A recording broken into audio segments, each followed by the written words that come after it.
साम्राज्य न्यूज, सामान्यांचा असामान्य आवाज। जिल्हा परिषदेच्या बांधकाम विभागातील कार्यकारी अभियंत्यासह 3 वरिष्ठ अधिकारी लाचलुचपत प्रतिबंधक विभागाच्या जाळ्यात सापडले आहेत।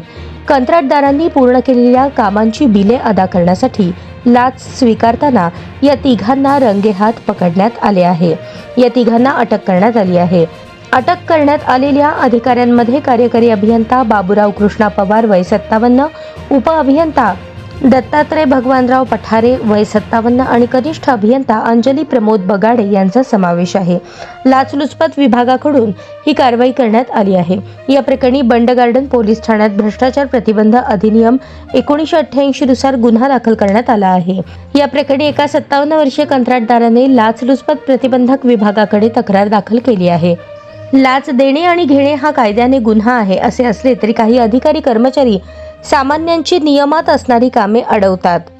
त्यांच्याकडून अगदी 100 रुपयांपासून ते हजारो रुपयांपर्यंतच्या लाचेची मागणी करतात।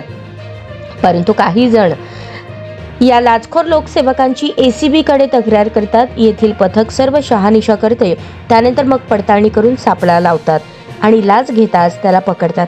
गेल्या काही दिवसात ACB ने कारवाया करून अनेक मासे गळाला लावले आहेत। शासकीय कार्यालयात काम करताना सर्वसामान्यांकडून कुठल्याही प्रकारची मागणी करू नये असे स्पष्ट निर्देश आहेत।